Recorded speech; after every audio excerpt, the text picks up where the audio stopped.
Bigumang makuha ng alyansa ang clean sweep ika nga sa eleksyon 2025, kailangan magpatuloy sa trabaho kasunod ng eleksyon ayon mismo kay Pangulong Bongbong Marcos. Nakatutok si JP Soriano. We all wish we had better results, but we live to fight another day. Pahayag ito ni Pangulong Bongbong Marcos sa party ng Alyansa para sa Bagong Pilipinas. Kasunod yan ng resulta ng eleksyon kung saan kalahati o 6 lang mula sa mga kandidato ng administrasyon ang nakapasok sa Senado. Kabilang sina re-elected Senator Pia Cayetano at Lito Lapid at Senator-elect Erwin Tulfo, Ping Lacson at Tito Soto. Kasama rin sa bilang si Senator-elect Camille Villar na inendorso rin noon ni Vice President Sara Duterte. Sa datos ng COMELEC, base sa mga boto mula sa Mindanao, nakapasok sa top 12 ang 12 kandidatong suportado ng mga Duterte.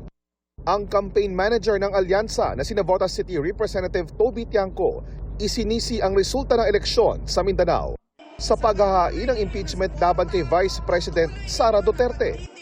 Para naman kay Vice President Duterte, walang ibang dapat sisihin kundi ang Pangulo. Why do I think that the Allianza senators did not perform well? It's because of the president. The people find him wanting of his promises. And the people expect more from the president, particularly with regard to his work for our country. Sinusubukan pa naming makuna ng pahayag ang Malacanang kaugnay nito. Pero sabi ng Pangulo sa party ng Alyansa, di na ito ang panahon para pag-usapan pa ang mga issue sa politika.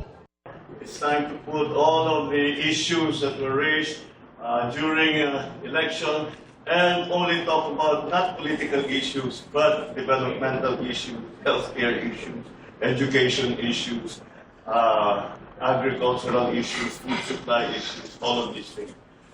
Para sa GMA Integrated News, JP Soriano, nakatutok 24 oras.